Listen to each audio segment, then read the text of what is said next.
I'm an adventurer. This kind of adventure. And also this kind of adventure. Oh yes, this kind of adventure as well. And yes, and this kind of adventure. People believe I'm highly motivated. People believe I'm a rare animal on the verge of extinction, because we all know how to dream big. But when it comes to our daily duties, well, this is another story. And only few of us can make the dreams come true.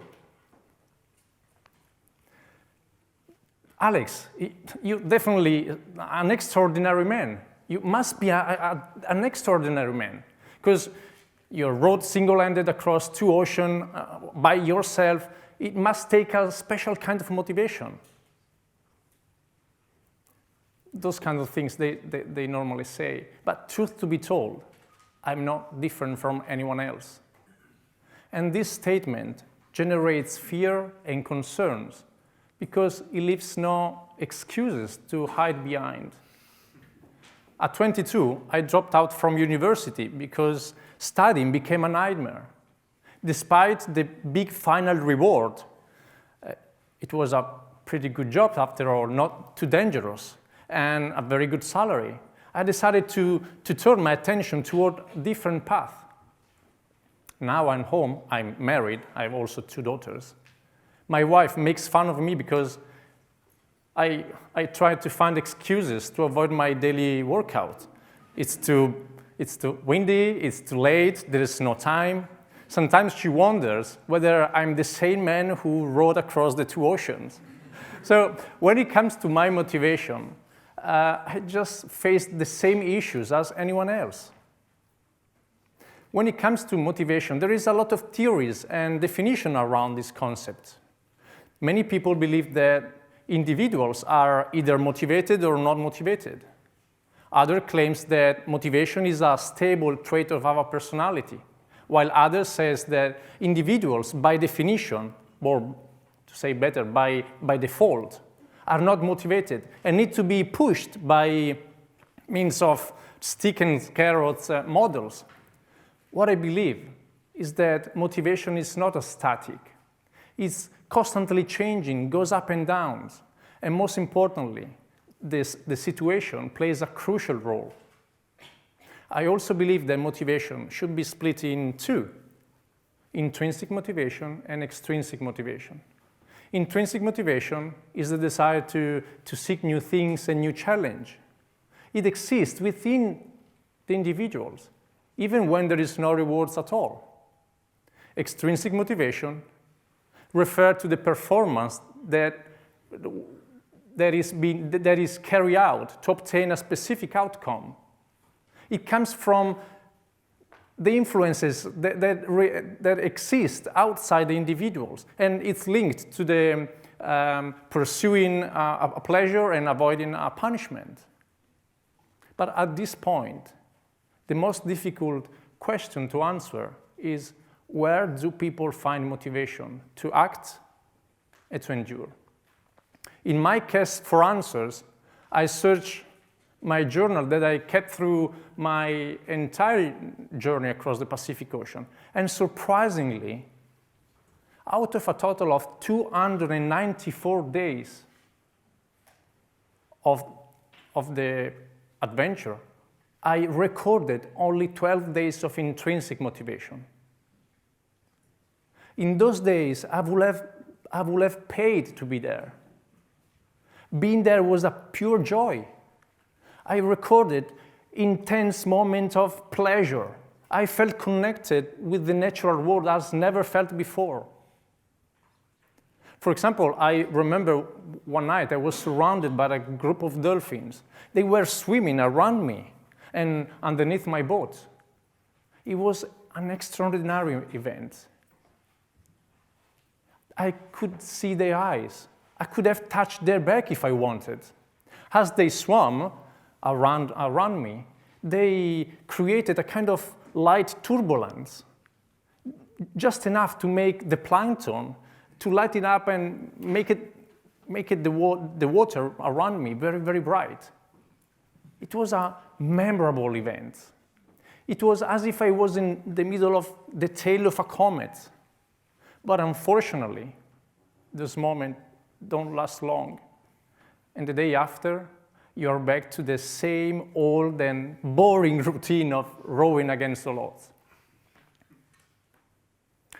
12 days, it's about the 4% of the entire journey.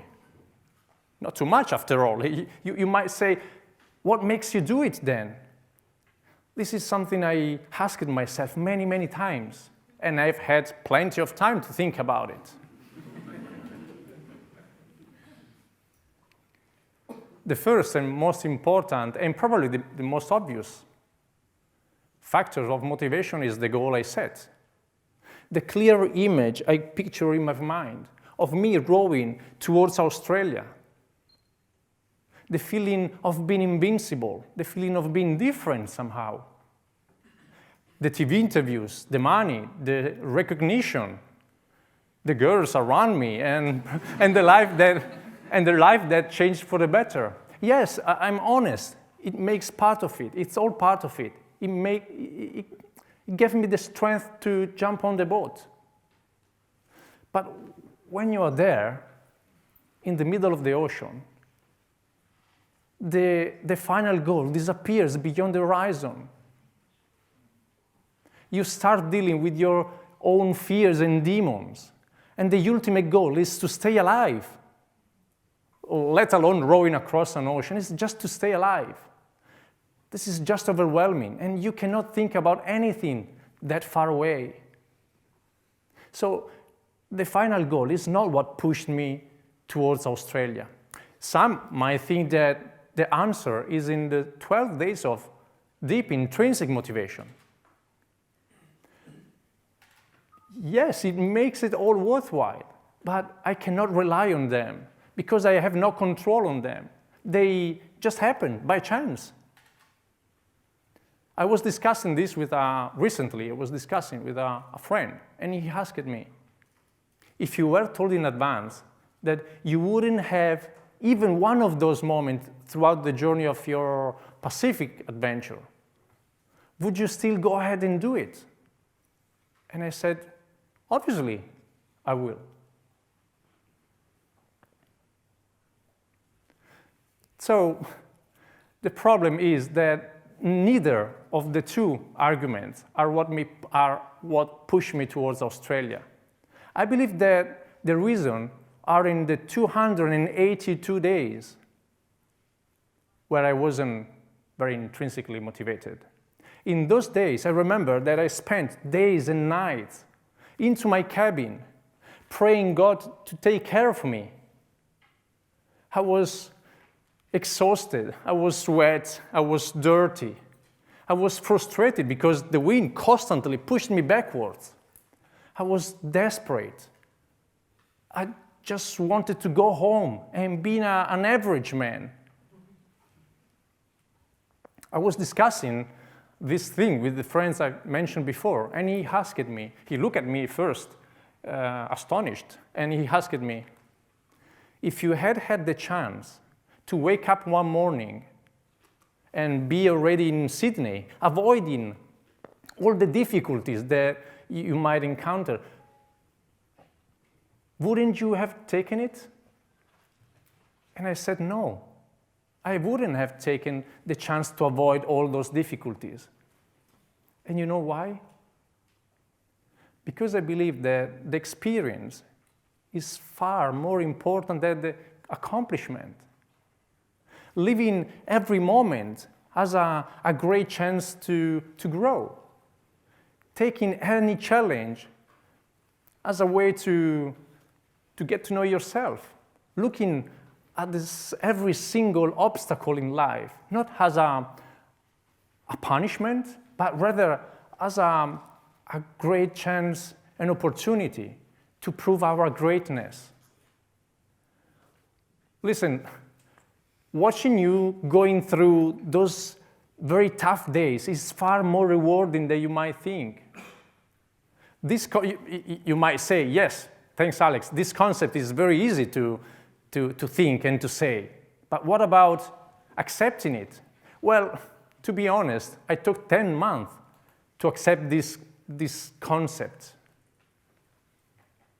But after 294 days, I just decided to stop rowing. A short distance from Sydney. It had become too dangerous to keep going. It was, however, the right decision for me. And what is interesting here is that I don't feel any sense of loss or failure now.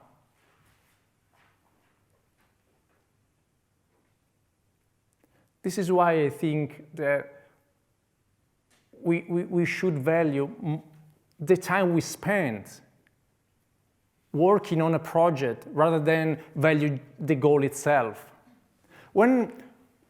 Before my adventure began, I thought that after the adventure, everything would have been different around me.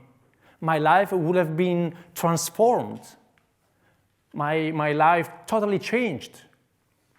But honestly, nothing has really changed.